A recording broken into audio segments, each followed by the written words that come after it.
High family, কেমন আছো তোমরা? আশা করি তোমরা যে যেখানে আছো খুব ভালো আছো, সুস্থ আছো। আমিও ভালোই আছি। গুয়াহাটি থেকে আমি মেহেক তোমাদের প্রত্যেককে আমার চ্যানেলে স্বাগত জানাই। আজকে আমি তোমাদের সঙ্গে একটা টিপস ভিডিও নিয়ে এসেছি। এই কড়াইটা দেখো, এটা একটা লোহার কড়াই। এই কড়াইটা যথেষ্ট ময়লা। আমি একটুখানি তো ভিম বার দিয়ে পরিষ্কার করেছি, বাকি না এই কড়াইগুলো পরিষ্কার করার ক্ষেত্রে আমি খুব একটা পরিশ্রম করি না, খুব সহজে এগুলো পরিষ্কার করা যায়। তো কি করে পরিষ্কার করি তোমরা দেখো। আশা করি আজকের ভিডিওটা একটু হলেও তোমাদের উপকারে আসবে। তো চলো ভিডিওটা শুরু করি।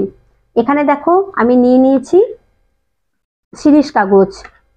আর শুধু লোহার কড়াই না, তোমরা যে কোনো কড়াই এই শিরিষ কাগজ দিয়ে পরিষ্কার করতে পারো।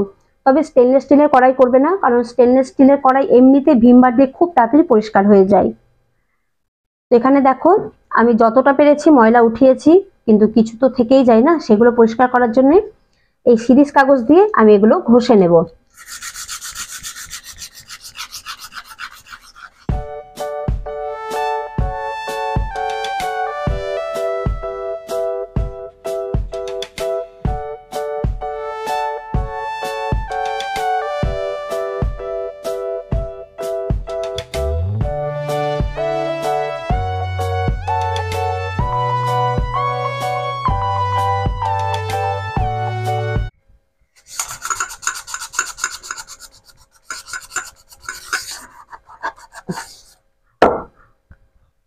তো এই দেখো বন্ধুরা, দেখেছো কড়াইটা কতটা পরিষ্কার হয়ে গিয়েছে। তাই যে কোনো ময়লা কড়াই তোমরা এই শিরিষ কাগজ দিয়ে পরিষ্কার করতে পারো। তার আগে একটা কাজ করতে হবে, কড়াইটা রান্না করার পর যেহেতু তেল লেগে থাকে, মশলা লেগে থাকে, সেটা একটু ভিম বার দিয়ে পরিষ্কার করে নিতে হবে। তারপর কড়াইটা শুকনো হয়ে গেলে তোমরা এই শিরিষ কাগজ দিয়ে পরিষ্কার করে নিতে পারবে।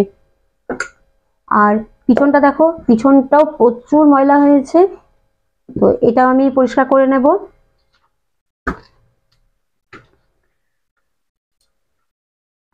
যখন কড়াই খুব বেশি ময়লা হয়ে যায় তখন কিন্তু আমি এইভাবেই পরিষ্কার করি। আর তোমাদের দেখানোর জন্য আমি রেখেছি এই কড়াইটা। দেখো, এটাতে কালকে রাত্রে আমি রান্না করেছি। এটা এখন ভিম বার দিয়ে আমি একটু পরিষ্কার করে নেব, তারপর শুকিয়ে গেলে আমি শিরিষ কাগজ দিয়ে পরিষ্কার করব।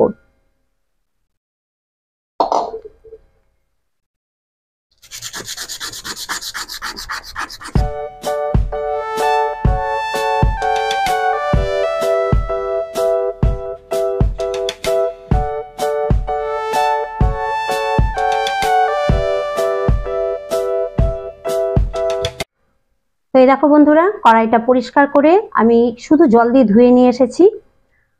আর দেখো কতটা পরিষ্কার হয়েছে। এই কড়াইটায় যদি আমি ভিম লিকুইড দিয়ে পরিষ্কার করতাম তাহলে এতটা পরিষ্কার হতো না, কিন্তু পরিশ্রম অনেকটা লাগতো।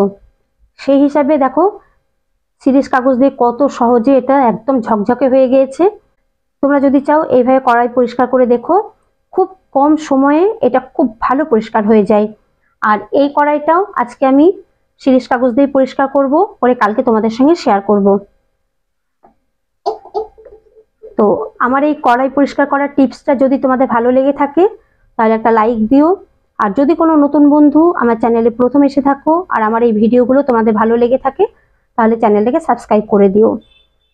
আর কড়াই পরিষ্কারের আর একটা নিয়ম আমার জানা আছে, যেটা আগামী কোনো পর্বে আমি তোমাদের সঙ্গে শেয়ার করব।